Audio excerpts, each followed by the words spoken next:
teman-teman, hari ini kita mau bikin kandang ayam. Ini dia kandang ayamnya, kita udah bikin teman-teman. Ini tadinya kita hanya bikin jaring doang, terus dirobekin sama anjing nih kayak gini. Terus akhirnya kita bikin seng di bawah, baru kita bikin jaring di atas. Seperti ini teman-teman. Terus kita bikin keliling nih. Nih itu dia Tuan lagi bikin dindingnya. Kasih minum dulu Tuan. Minum Tuan. Kalau tinggi gini sih terjamin kelihatannya. Nah ini dia yang lama teman-teman. Nggak ada guna. Dilompat juga. Tapi ini jangan di sini nih. Ini Itu alat terbang itu. cuma bisa gampang terbang ini mah kalau di sini.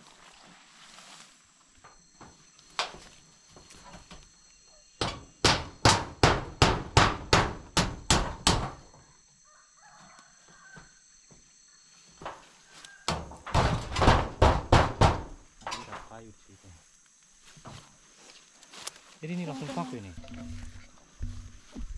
Oke teman-teman, kita sampai di sini dulu proyeknya hari ini. Kita lanjutin besok. Sarang burung di atas itu, peta itu. Di atas pete mana? Tersembunyi banget itu. Di sini Mana? Sini tuh. Coba lihat. Tadi dia terbang. Mana? Ini. Sarangnya kecil amat. Oh, si sarangnya di situ. Udah ada anaknya. Oh Tuhan, mama videoin dulu. Pak.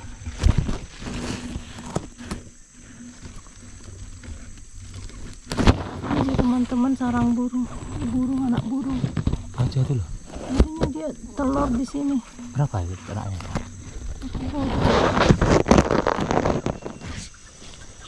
Oh Tuhan.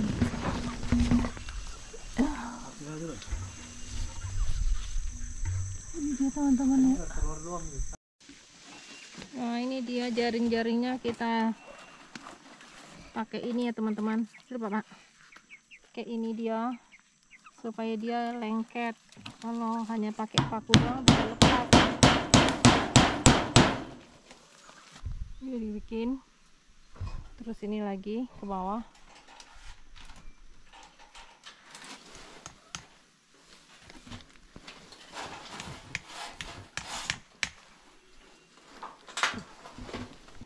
Dilipat nang.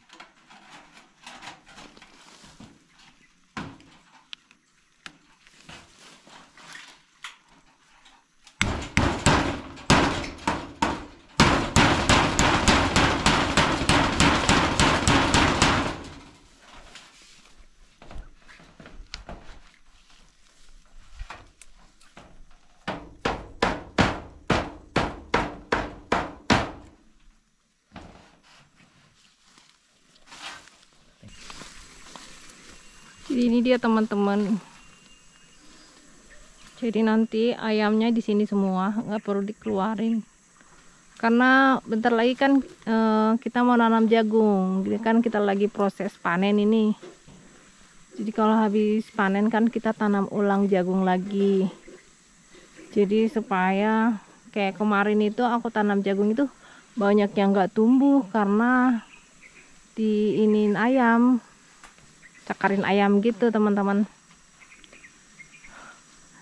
Dan setelah panen ini juga banyak juga jagungnya itu udah dimakanin setengah, ada yang full dimakan satu jagung gitu.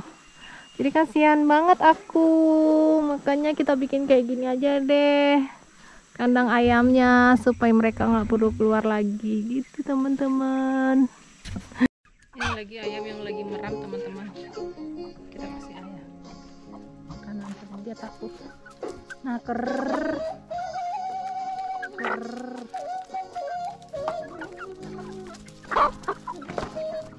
kenapa lemas-lemas ini si Black?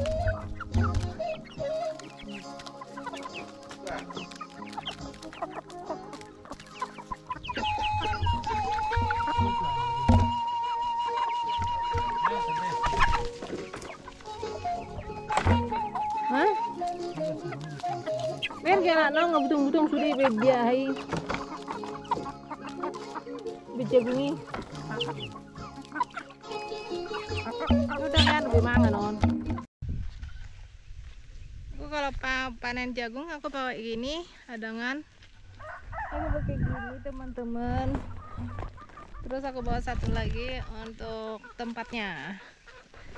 Gitu, jadi supaya lebih praktis teman-teman.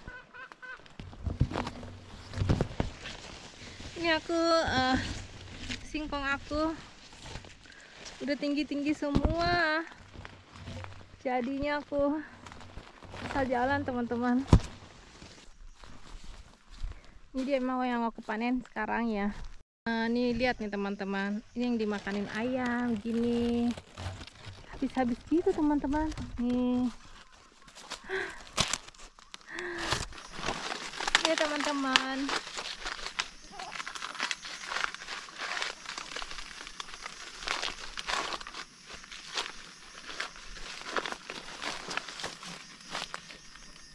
Hasil jagungku seperti ini.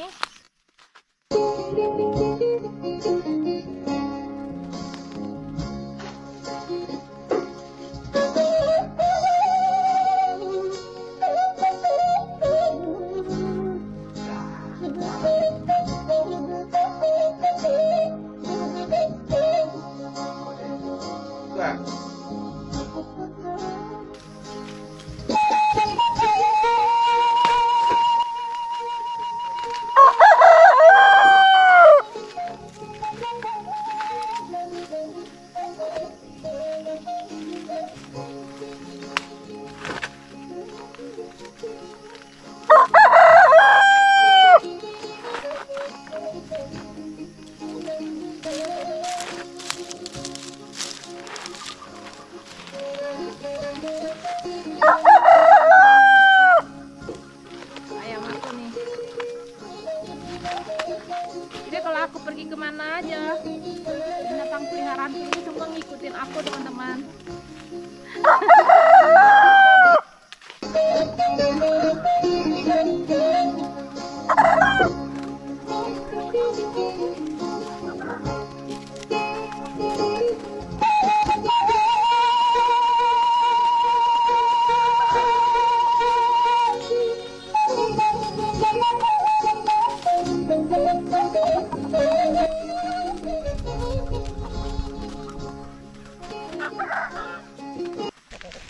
Oke teman-teman, sambil aku panen jagung, sambil aku bercerita sama teman-temanku semua. Iya. Jagung aku, terus aku mau cerita teman-teman kehidupan aku di kampung. Kalau secara umum sih kami nikmat-nikmat aja. Tapi kalau soal perubahan, kalau seperti yang dibilang teman-temanku semuanya, awas lo nanti nggak betah di kampung seperti itu ya. Soalnya di kampung tuh nggak ada mall seperti itu. Terus itu emang bener sih, di sini emang nggak ada mall, adanya cuman pasar seperti yang video aku yang udah aku upload, bahwa memang kami tuh belanja hanya sekali dalam seminggu, pasarnya itu adanya seperti itu. Jadi kalau seperti misalnya di kalau di kota ya, ya kan kalau ada yang nggak kita beli di pasar, kita langsung bisa beli di warung, atau kita bisa beli langsung di supermarket yang dekat, yang minimarket dekat rumah gitu ya, jalan kaki aja bisa gitu. Itu memang asiknya di kota ya teman-teman. Tapi kalau menurut aku sih itu sih nggak terlalu kendala banget sih di kampung ini. Hal seperti itu kita masih bisa atasin ke pasar. Cuma memang ada juga kendala-kendala yang lain, seperti memang kebutuhan yang nggak ada di pasar. Seperti saya nih beli horden tuh, untuk mencari yang bagus itu kita harus carinya ke tempat yang jauh teman-teman, harus 2 jam perjalanan kita dari sini ke ke situ supaya bisa dapat minimarket, teman-teman.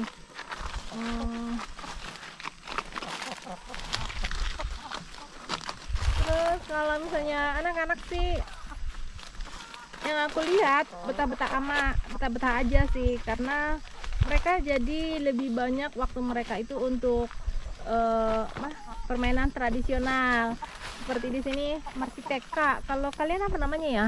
Kalau Marsiteka ya. Kalau main iye gitu. Jadi anak aku yang cowok aja suka ikut main iye. Makanya dia kurus sekarang, terus krempeng. Itu teman-teman. Iye, apalagi ya yang ada bulan-bulannya itu namanya si TK di sini. Terus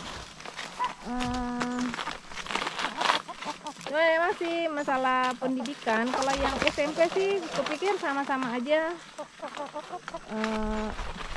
negeri ya. Terus kalau misalnya yang SD-nya sih banyak kendala karena apa?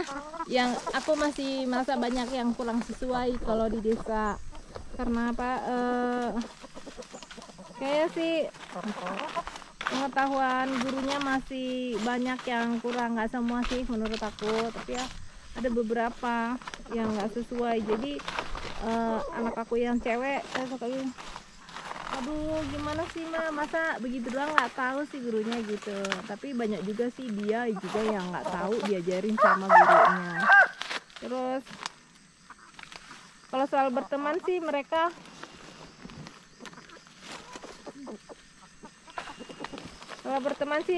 di sini juga banyak teman-teman. Terus mereka asik-asik aja. Terus kalau soal aku di Jakarta kan kalau jenuh ke kemana, ke mall jalan-jalan gitu. Tapi kalau misalnya sini sih aku nggak jenuh-jenuh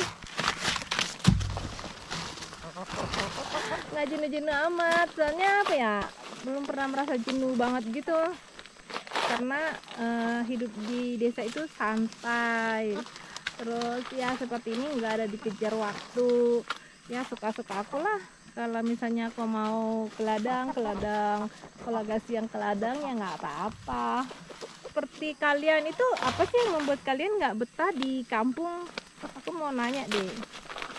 Kalau aku sih betah-betah aja.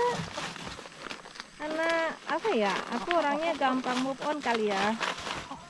Santai. Ini kayak gini kan jagung kita bisa jual juga untuk penghasilan. Emang sih penghasilan di kampung ini enggak seperti di kota, pasti masih lebih gampang penghasilan di kota. Tapi nggak tahu ya kalau zaman sekarang, kita nggak tahu juga. Katanya sih sekarang kota banyak juga yang susah untuk dapetin duit gitu. Kita nggak tahu juga sih. Jadi kalau ini sih kalau di kampung penghasilannya ya pasti dari tani. Ya kalau kami di sini ya seperti karet, maderes karet. Terus ya seperti ini. Terus ada tanaman jagung, ada kopi, terus ada padi. Kalau padi sih kebanyakan nggak dijual karena habis-habis kita makan, karena kami memang nggak kerja di padi ya, nggak ngerjain sawah. Jadi sawahnya itu dikerjakan orang lain, terus hasilnya dibagi buat kita seperti itu. Jadi ya hasilnya itu ya cukup makan gitu. Jadi kalau untuk kayak lauk atau apa itu ngambilnya dari untuk beli lauk, untuk beli apa, untuk kebutuhan yang lain. Itu biasanya kayak tanaman-tanaman seperti ini, kayak karet, kopi, jagung, seperti itu di sini. Seperti kalian itu apa sih yang kalian takutin kalau kalian tinggal di desa? Komen ya teman-teman, komen. Kalau aku sih setelah aku jalanin ya memang sih penghasilannya memang enggak sebanyak di kota. Tapi kebutuhannya juga nggak sebanyak di kota ya. Jadi teman-teman, kalau di kampung ini ya memang sih diperlukan sih tenaga fisik ya, lebih banyak kan di tenaga fisik. Kalau di kota mungkin lebih diutamakan tenaganya tenaga otak. Karena menurut aku sih kalau bertani itu nggak cukup hanya dengan tenaga fisik teman-teman, tapi juga perlu tenaga otak. Karena untuk bertani, untuk menghasilkan hasil yang bagus itu nggak asal tenaga doang, tapi dipikirkan juga, oh seperti apa sih caranya supaya dapat hasil yang misalnya supaya hasilnya seperti ini ya, seperti apa hasilnya. Kemarin itu aku salah gitu, aku nggak ngerti ya, salah nonton YouTube doang. Apa nih? Oh ininya ini ditebangin seperti ini ya. Ternyata kalau nggak umurnya bagus gitu ya, kalau pertumbuhannya bagus jagungnya nggak bisa dalam 30 hari, dalam 3 bulan 90 hari, tapi harus lebih dari 90 hari. Karena memang aku bertani ini teman-teman, ternyata banyak juga yang dipelajari, seperti pupuk itu banyak yang palsu teman-teman. Jadinya kalau kita nggak ngerti pupuk yang palsu sama pupuk yang asli, itu kayak aku kemarin itu aku belinya pupuknya yang palsu teman-teman, karena aku nggak ngerti. Aku bilang hanya Poska, yang dikasihnya Poska. Jadi aku mah terima aja karena aku nggak tahu itu palsu apa asli. Jadi pertumbuhan jagung aku tuh banyak yang abnormal, tidak normal teman-teman. Makanya pas aku di 3 bulan aku potong beginiannya, ternyata itu masih kecepatan karena jagungnya ini belum terbentuk benar. Tapi aku udah potong atasnya, akhirnya dia jadi ciut gitu. Aku sedih juga sih teman-teman seperti itu. Tapi aku merasa ya itu kan pelajaran pertama aku untuk bertani, jadinya ya maklum aja lah ya. Semuanya tuh ada risiko, mau kerja di kampung, mau kerja di kota, semua tuh pasti ada risikonya. Nah seperti inilah risiko aku kalau macam namanya baru gitu ya. Jadi jangan harap untungnya banyak dulu kalau baru buka usaha. Seperti kita juga buka toko susu, kalau kita baru buka pertama ya jangan harap banyak untung dulu ya kan. Balik modal aja udah syukur gitu. Tapi kalau ini sih menurut aku sih masih aku untung teman-teman dari sini, dari jagung. Ini kurang lebih nih setengah hektar lah aku tanam jagungnya. Dan aku tanam sendiri loh teman-teman. Seru nggak? Kalian percaya nggak sama aku kalau aku bisa tanam jagung sendiri? Oh tanam sendiri nih semua teman-teman, dari ujung sana sampai ujung sini. Jadinya seksi.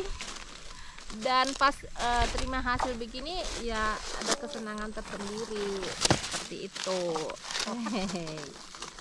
Hehehe. Seperti itu teman-teman pengalaman aku di kampung. Jadi kalau aku hiburannya sih ke ladang ya. Kalau orang kan hiburannya, kalau yang di kampung ini aku lihat hiburannya itu ke pesta.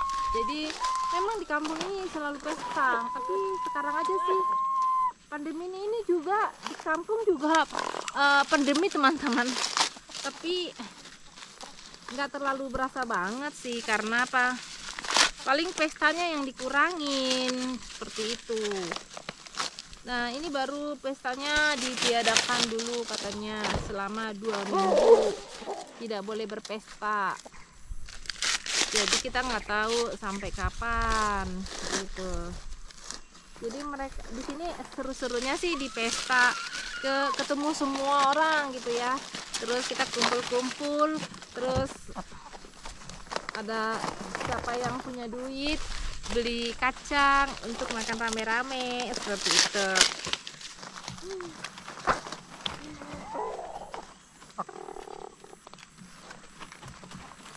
Itu dulu ya teman-teman, sharing aku tentang kehidupan aku di kampung. Karena kejenuhan aku dibilang kalau di kampung itu, makanya kami balik ke kampung karena apa ya? Karena di kota itu rasanya capek, jenuh gitu. Nah, sampai di sini ya kita menikmati alam, menikmati hidup dengan cara seperti ini. Jadinya pikiran itu rileks gitu, santai. Sih. Setelah di kampung sih aku lebih banyak bersyukur aja sih, bersyukur sama Tuhan. Tuhan udah kasih aku kehidupan yang baik. Oke teman-teman, itu dia curhat aku hari ini. Dan inilah pekerjaanku di Polak sehari-hari teman-teman. Oke, ikutin aku terus. Dan jangan lupa untuk like di video aku.